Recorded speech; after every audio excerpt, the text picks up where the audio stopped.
જોડે છે એટલે મેં કીધું ચેક કરી લે આવે તો હે ને ખતરનાક આની અંદર કોલસા નાખવાના વધારે એવું છે મૂકો ભાઈ અને છે ને ભાઈ હરેક દુકાન પર હોય ને અત્યારે હું હરિયાણામાં છું તો આ કંઈ પાણીનું છે ને આ પાણીની ટંકી છે જસ્ટ આગળની બાજુ છે મંદિર હનુમાન મંદિર છે હનુમાન ચમત્કારી મંદિર છે તો હેલો મિત્રો કેમ છો બધા મસ્ત મજામાં છે હું તમારો દોસ્ત રોહિત ડાવર સોલો ટ્રાવેલિંગ કરીએ છું પણ ભાઈ સાયકલથી તો અહીંયા કંઈ સુવિધા મસ્ત છે વોશરૂમ વગેરે બધું છે અને આગળની તરફ અહીંયા રોકાવાનું છે સાઈડમાં મંદિર છે ને તો આપણે અહીંયા રોકાયા હતા ને હવે પાછા ફરી આગળની તરફ નીકળીશું અહીંયાથી હજુ પંજાબ તો બહુ દૂર છે લાગશે વાર ને તો આ રહી આપણી સાયકલ ઓકે થઈ ગઈ છે અને આ જે કવર છે ભાઈ હું ઇસ્તેમાલ નહોતો કરતો ને યુઝ નહોતો કરતો મેં કીધું ચલો આગળ જઈને યુઝ કરો પણ મેં કીધું અત્યારથી ચલો ને યુઝ કરીએ ઓકે તડકાના કારણે વધારે નહોતા યુઝ કરતા કેમ કે તડકો લાગે ને અલગ કલર પણ ફીકો પડી જાય ને ખરાબ થઈ જાય ને એના માટે એ વધારે યુઝ નહોતો કરતો હતો અત્યારે હવે લગાતાર આપણે યુઝ કરીએ છીએ ને આ પ્લાસ્ટિક આપણે પાછું એક લેવું પડશે ને આગળ કામ આવશે કેમ કે આગળનું ખુલ્લું હોય છે એક છે સ્લીપિંગ બેગ ને બીજું છે ચટાઈ આ ચટાઈ હવે હું વિચારું છું કે આ ચેન્જ કરી દઉં ને કંઈ આવ્યું તો અહીંયા રોકાવાનું હતું ને હવે આપણે ધીમા ધીમા આગળની તરફ લગાતાર નીકળીશું અને ટાઈમ બહુ થઈ ગયો છે આજે થોડું લેટ થઈ ગયું છે તો ચલો હવે આગળની તરફ નીકળી ગયા છે ભાઈ પંજાબ તરફ હરિયાણાની અંદર તો છે જવાનું છે આપણે પંજાબ ટાઈમ જલ્દી જાય છે ખબર નહીં પડતી ને સવારનો મોસમ એકદમ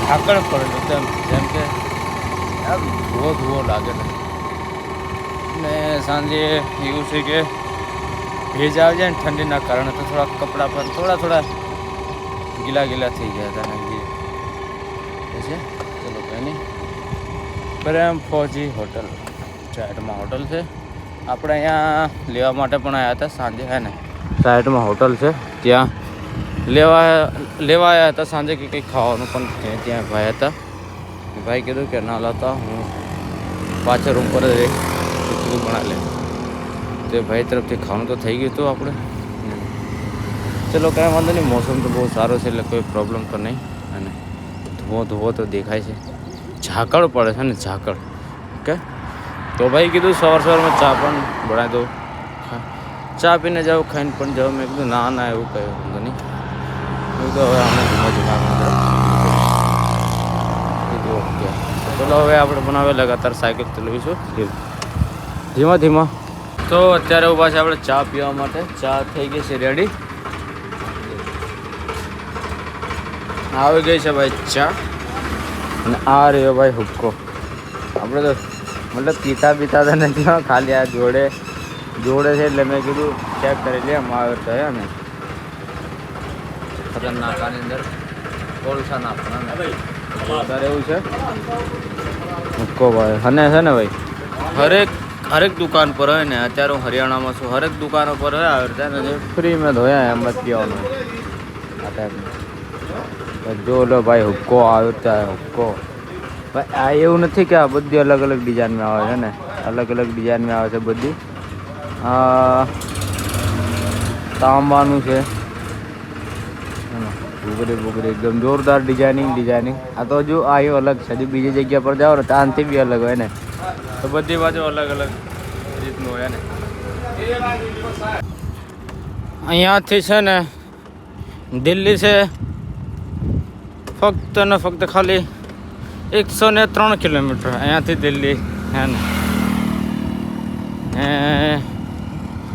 આપણે જવાનું છે દિલ્હી બાજુ નહીં આગળથી કટ આવે કટ એટલે કે રસ્તો એ જ છે જેમ કે રસ્તો આપણે છે કે 148 છે ને 148 એને ચોળો રસ્તો છે એ રસ્તા પર જ છે આપણે ટાઈમ થયો છે 1 વાગ્યે છે ને હવે આગળ જઈને જસ્ટ એક ગામ આવશે ગામની પેલી બાજુ કદાચ આપણે કંઈક હોટલ ધાબુ એવું આવશે સારું એવું તો થોડીક વાર આરામ કરીશું અને મોસમ એકદમ ઠંડો છે એમાં કોઈ પ્રોબ્લેમ નહીં પણ થોડું રેસ્ટ તો હાલીએ કેમ કે લગાતાર સાયકલ ચલાવી છે એટલે થોડું રેસ્ટ પણ આપવું પડે એમ જેમ કે મોટી ગાડીને હાલે ના આપણે તો ભાઈ એન્જિન વગરની ગાડી છે ને તો હમણાં થોડીક લગાતાર સાયકલ ચલાવશું આગળ સુધી પછી સારી જગ્યા આવે ને ત્યાં આપણે થોડુંક આરામ કરી લઈશું તો અત્યારે ટાઈમ થયો છે ભાઈ 4 વાગ્યા છે ને 4 વાગી ગયા છે, 4, 5, 6, 2 કલાક આપણે સાયકલ કન્ટિન્યુ ચલાવવાનું છે. અને પાછા 5 વાગે કંઈક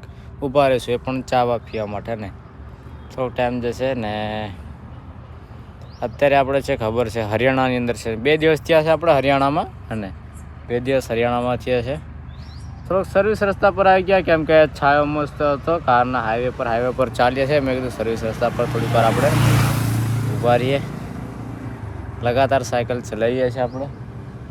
થોડા પાછળ એક હોટલ હતી, ત્યાં આપણે બપોરે થોડો આરામ તો કર્યો છે, ને થોડો ઘણો આરામ આપણે કર્યો છે. ને હવે પાછા આપણે લગાતાર નીકળીશું, કેમ કે જે ટાઈમ છે આપણે છે કે સવારથી આપણે 7 વાગે લગે ને 12 વાગ્યા સુધી કમ્પ્લીટ કન્ટિન્યુ ચલાવવાનું. જેટલું થાય એટલું આપણે કેવું રસ્તો કાપી લેવાનું, એટલે જેટલું થાય એટલું આપણે કિલોમીટર ચલાવી લેવાનું સાયકલ. ને બીજું એ કે પછી ટાઈમ થઈ જાય છે 1 વાગી જાય 2 વાગી જાય ને ત્યારે ઠંડુ થઈ જાય ને પાછું. એટલે કે હોટલ આવે તે થોડું વાર ચા પીને થોડું કંઈક જગ્યા હોય સારી તો થોડુંક આરામ કરી લેવાનું. અને પછી પાછા 3 વાગે નીકળી જવાનું, ને પછી 3 વાગ્યાથી લગે 6 વાગ્યા સુધી કન્ટિન્યુ ચલાવવાનું. કંઈક સ્ટોપ રહી, એકવાર સ્ટોપ કરવું પડે, જે આપણે કે ચા પીવા માટે, એ માટે સ્ટોપ કરવું પડે. પછી આપણે પાછા લગાતાર કન્ટિન્યુ ચલાવવું પડે કે નહીં. હવે ટાઈમ મસ્ત છે, 4 વાગ્યા છે, એકદમ ઠંડો પો થઈ ગયો છે. ઠંડો પો એટલે તડકો તો લાગે જ છે, ને તડકો લાગે છે એ છે. ના મિત્રો, આપણે જે એરિયા છે એ તો તમે રીલ્સ જોતા જ હશે, ખબર છે ને, રીલ્સ જોતા છે. પણ અત્યારે બી હું કહી દઉં, હું જઈ રહ્યો છું અત્યારે હરિયાણામાં જ છે. તો ઓકે, આગળની તરફ એટલે કે પંજાબમાં જઈ રહીશું. પંજાબમાં કે અમૃતસર જઈશું. ઓકે, પછી આપણે કન્ટિન્યુ પછી આપણે આગળની તરફ ચાલવાનું છે, એટલે કે જમ્મુ કાશ્મીર જવાનું છે ને. તો એ છે ને, હજુ પ્લાનિંગ બહુ મોટો છે, આગળ છે. તમને હું કેમ કે જેમ આગળ જાય તેમ આપણને ખબર પડે પ્લાનિંગમાં કેવું હોય ને. ઓકે, તો એ છે, બસ તમારો સાથ સપોર્ટ તો છે. ઓકે, તો ચશ્મા પહેરીને હવે ધીમા નીકળીએ, કેમ કે હવે કન્ટિન્યુ સાયકલ ચલાવવાની છે એને.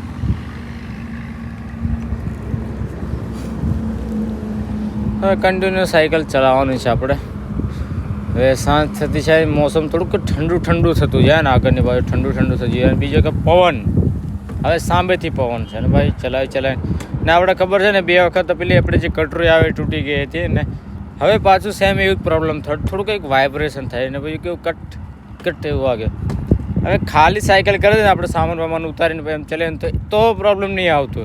સામાન મૂકે ને તો પછી એવું કટ અવાજ આવે. એટલે મારા ખ્યાલથી એવું લાગે છે આનો જે લોડ છે ને, મતલબ થોડું ઘણું, એટલે એટલો બધો વજન નહીં. એટલે વજન છે તો કેવું પાછળના કેરિયર પર વજન વધારે છે ને, એટલે આને કમ્પ્લેટ માપનું રાખવું પડે એમ. કેમ કે આપણે આગળ બી કેરિયર લગાવ્યું છે, આગળના કેરિયરમાં એ પ્રોબ્લેમ છે કે આવ્યું હોય ને અહીંથી જે ડગ થાય છે, આ જગ્યા પરથી ડગ થાય છે, એ ડગ છે જ આપણે ને.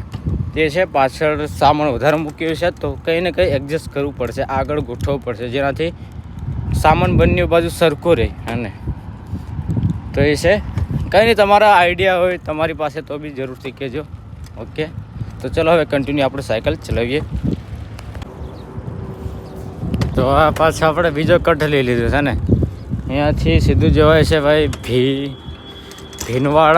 ભીનવાના એવું કંઈ આગળ ગામ આવે છે ને, થોડું મોટું છે. 3 રસ્તા છે વચ્ચેથી, મતલબ ભીલવાડા ગામમાંથી વચ્ચેથી સીધો રસ્તો ત્યાંથી જાય, એના સાઈડથી જાય. આ રસ્તો લોંગ છે થોડોક, પણ પૂરું ગામથી એકદમ સાઈડ પરથી છે ને. તો આપણે ગામથી સાઈડ પરનો રસ્તો એકદમ સારો, કેમ કે સિટીમાં જતાં પછી કેવું પ્રોબ્લેમ થાય ને, ગાડીઓનો વગેરે વધારે પ્રોબ્લેમ થાય. એટલે અંદર નહીં ફરાવ આપણે, ડાયરેક્ટ અહીંયાથી જે હાઈવે ટુ બહારથી આપણે નીકળી જવાનું. ને આવે છે હે ને, કયું મશીન છે કમેન્ટ કરજો. ખબર છે યાર, બધાને ખબર છે, પણ કમેન્ટ જરૂરથી કરજો ને. જોઈ લો,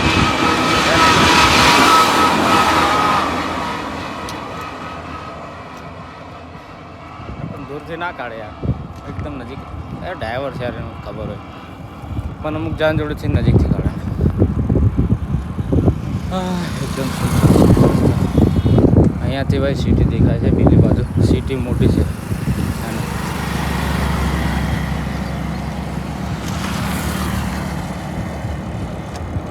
બધું તમને જોવા તો સૂકું દેખાય ને, સૂકું. આ રસ્તે નહીં, આ રસ્તે પણ સેમ એવું જ છે ને, બંને બાજુ છે ને. અંદરની બાજુ જોઈએ ભાઈ, મેપ ખોલીને જોઈએ તો બધા ખેતર જોવા મળે છે ને. અત્યારે ઘઉં પાકા થઈ ગયા છે, કમ્પ્લીટ સૂકીને જોરદાર એવું મસ્ત મજાનું થઈ ગયું છે. અત્યારે મશીનો અંદર મતલબ ઠેસરો લગાવેલા છે ને, મશીનો લગાવેલા છે જે ઘઉં કાઢવાના આવે છે હે ને. ભાઈ એટલું મસ્ત અત્યારે સૂકું અલગ દેખાય છે. જ્યારે આમ લીલુંછમ હશે તો કેટલું સુંદર મસ્ત નજારો હશે હે ને. ભાઈ બહુ મોટા છે ખેતરો, તો બહુ મોટા ને બધા મશીનો લગાવે ને કે આપણે એટલી બાજુ હોય તેવું ટાઈપનું ને, એ બધા મશીનો એ બધા મોટા મશીનો આવે એ ટાઈપના બધા લગાવેલા. કેમ ખેતર જ એટલા લાંબા તો હે ને. જોરદાર એવું મસ્ત મજાનું અત્યારે ઘઉં બધા કાઢે જ છે. સારું છે આ બધું વરસાદ નથી, બાકી બગડે હા આ વસ્તુ. તો ફાઇનલી અત્યારે આપણે રોકાઈ ગયા છે ને અલગ જ જગ્યા છે ને. આપણે નીચે 4 રસ્તા છે ત્યાં ઊભા હતા કે આપણે ચાલ રોકાવાનું કંઈ કે શોધીએ ને, કેમ કે જતા હતા આપણે આ બાજુ જતા હતા. અને અહીંથી મેન હાઈવે છે 20 કિલોમીટર સુધી છે. તમને કંઈ નહીં જોવા મળે, બસ આજુબાજુ ખેતર છે. હોટલ પણ એટલી બધી નથી, નહીં હોટલે નથી લો. તો એવું થયું હતું. પછી પાછા અડધેથી વળીને પાછા આપણે આવી ગયા હતા. તો પછી એક ભાઈ આવ્યા હતા, તો તે ત્યાં એમને થઈને પછી ગમે ત્યાં કરી રોકાવાનું આપણું થઈ ગયું હતું હે ને. તો સારું એવું રોકાવાનું થઈ ગયું હતું. નીચે ભાઈ છે એ ભાઈ તરફથી આપણું ખાવાનું પણ જોરદાર મસ્ત જમવાનું પણ આપણને જમાડી દીધું છે. હવે આપણે કેમ્પમાં આવી ગયા છે ને બહારથી તમે આ જોઈ લો ને આ રીતે છે કંઈ રૂમ. તો સવારે આવતીકાલે જે નવ વિડીયોમાં તમને હું બતાવીશ જે બહારનું કેવું છે. ઓકે, તો આપણો વ્લોગ અહીંયા સ્ટોપ કરીએ છીએ. અને હા મિત્ર, નવા હોય તો સબસ્ક્રાઈબ જરૂર કરી દેજો. તમને હું કહેતા હોઉં છું કેમ કે તમારો એક સબસ્ક્રાઈબર અમને મોટિવેટ કરે છે. અને હું આ વગરની તરફ વ્લોગ મૂકતો રહીશ. અને આપણો વ્લોગ અહીંયા સ્ટોપ કરીએ છીએ. તો હર હર મહાદેવ, જય હિન્દ, જોહાર, જય આદિવાસી.